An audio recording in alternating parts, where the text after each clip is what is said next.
अवधूत चिंतन श्री गुरुदेव दत्त श्री स्वामी समर्थ. नमस्कार स्वामी भक्तांनो, आपले भक्तिमय चॅनलवर स्वागत आहे.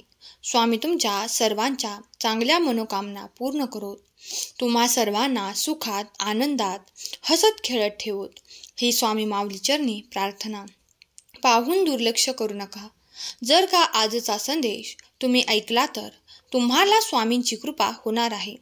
पुढच्या क्षणाला तुमचे सर्व दुःख संपून जाणार. ऐकून घे, भाग्यवंत ठरशील. मी नेहमी तुझ्या पाठीशी आहे. अरे बाळा, आज स्वामींसाठी संपूर्ण संदेश ऐकूनच जा. तुला काहीतरी खास गोष्ट सांगणार आहे. आजचा संदेश तुमच्यासाठी खास असणार आहे.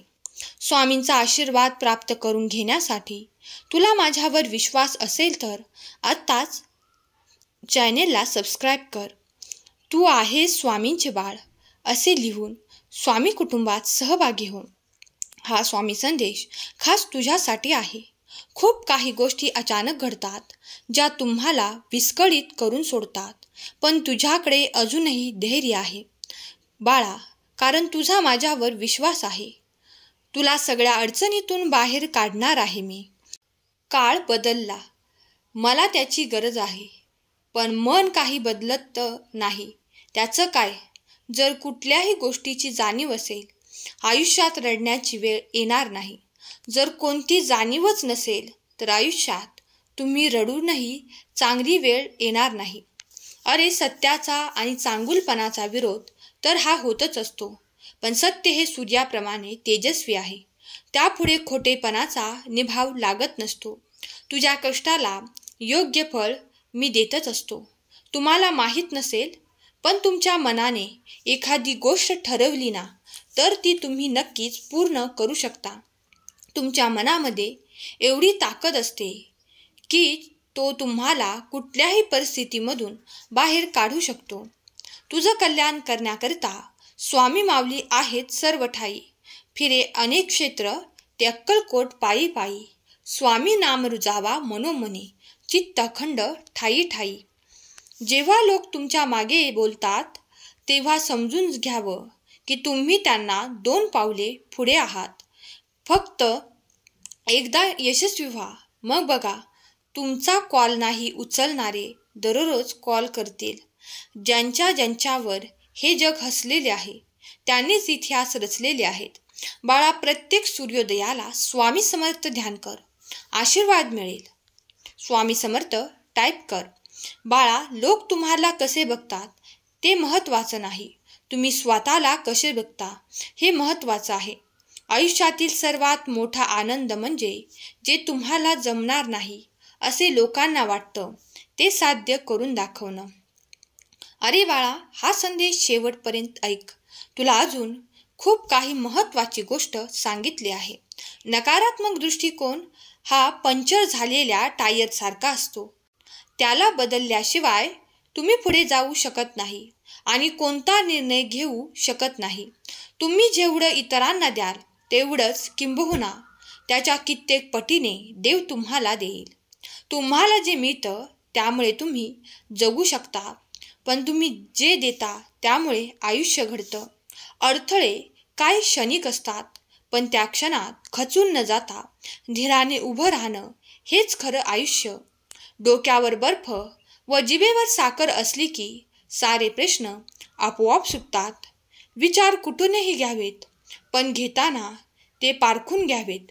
स्वामी म्हणतात, खोटारडा व्यक्ती मोठा आवाज करून खऱ्या व्यक्तीला शांत करतो, परंतु खऱ्या व्यक्तीचे मन खोट्या व्यक्तीच्या आवाजापेक्षा जास्त प्रभावी असते.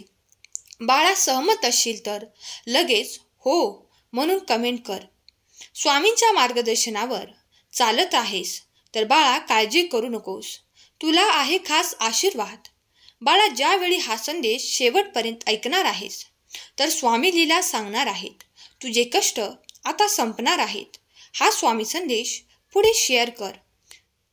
सर्व अशक्य शक्य होणार आहे. जे सुख कायम नसते तसेच दुःखही कायम नसते.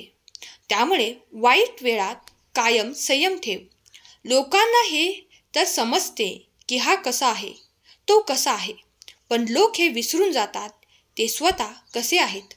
परिस्थिती आणि वेळ कारणीभूत ठरत असते, जी तुला खचायला भाग पाडत असते. पण तुम्हाला विश्वास आहे स्वतःवर, म्हणून शून्यातून घडवलेस कर्तृत्व स्वबळावर. जर का सहमत असेल तर हा संदेश पुढे परिवारात शेअर कर. नेहमीच तू माझे आभार मानतोस, पण आज मी तुझे आभार मानतो बाळा, कारण तू तुझा वेळ देऊन शांतपणे ऐकून घेत आहेस. अरे बाळा, अशा माणसांच्या आजारावर काहीही औषध नाही जो दुसऱ्याची प्रगती पाहून जळतो. मी आहे म्हणूनच सगळे आहेत, यापेक्षा सगळे आहेत म्हणूनच मी आहे. जर असा विचार ठेवला तर जीवनात कधीच एकटे वाटणार नाही. राजमहालामध्ये तर कौरव राहत होते, वनवास तर पांडवांनी भोगला होता, राजपाट तर कंसाजवळ होता, श्रीकृष्णाने जन्म तर तुरुंगात घेतला होता, सोन्याची लंका पुष्पक विमान हे तर रावणाजवळ होते, श्रीराम यांनी तर वनवासच बघितला होता. सत्याबरोबर प्रत्येक वेळी संघर्षच असतो. देवाला सुद्धा संघर्ष करावा लागला. तू तर एक मनुष्य आहेस. झोप आली तर सगळं विसरायला लावते आणि नाही आली तर खूप काही आठवायला लावते. आज जरी अनेक विचार असतील तुमच्या मनामध्ये, फक्त सकारात्मक विचारानेच सगळं चित्र बदलते. योग करा अथवा करू नका, परंतु गरज पडल्यावर एकमेकांना सहयोग नक्कीच करा. वाईट वेळ आज ना उद्या निघून जाईल, पण बदललेले लोक कायम लक्षात राहतील. जर असेल अनुभव तर हो म्हणा. स्वामींना शरण आलात तर स्वामी सोबत असताना सगळं काही चांगलंच घडणार आहे. विश्वास ठेवून तर बघ, आयुष्यात काही कमी पडणार नाही. तुझी इच्छा पूर्ण होणार आहे. मिळणारा अनुभव आणि आनंद तुम्हाला आयुष्यात पुढे घेऊन जात असतो. यशस्वी व्हायचं असेल तर पुढे बघून चाला, मागे लक्ष देऊ नका. बाळा, आपले विचार सरळ असले ना, मग आयुष्यात येणारी वळणे कितीही वाकडी तिकडी असली तरी काहीही फरक पडत नाही. अरे बाळा, आज तू हा संदेश ऐकलास, मला समाधान मिळालं, तुला आनंद वाटला, यातच सगळं आलं. स्वामी सांगतात बाळा, फक्त लिहिता वाचता येणं म्हणजे शिक्षण नव्हे, तर बुद्धीला सत्याकडे, भावनेला माणुसकीकडे, शरीराला श्रमाकडे नेण्याचा खरा मार्ग म्हणजे खरे शिक्षण. तुला कायम सुखी राहण्याचं वरदान मी देत आहे. हाक दे केव्हाही, तुझ्या हाकेला धावून मी येत आहे. जे सत्य आहे, तुझ्या हिताचं आहे, तेच मी तुला सांगत आहे. सहमत असशील तर खरा स्वामी भक्त कमेंट कर. जाता जाता एवढंच सांगेन बाळा, मी परत येईनच, पण नेहमी लक्षात ठेव, प्रामाणिक आणि खऱ्याला मी कायम सोबत आहे. खोटेपणा असेल तर मात्र तू एकटाच आहेस. शब्द माझे तुझ्या आठवणीत ठेव, फक्त नीतिमत्ता साफ ठेव. काळजी करू नकोस, मी आहे, फक्त तू मार्ग चालत राहा. जर तू जिंकलास तर तू खरा ठरशील स्वामी भक्त. हा संदेश शेवटपर्यंत ऐकल्याबद्दल धन्यवाद. केलेली सेवा स्वामींचरणी अर्पण करते. श्री स्वामी समर्थ. जय जय स्वामी समर्थ.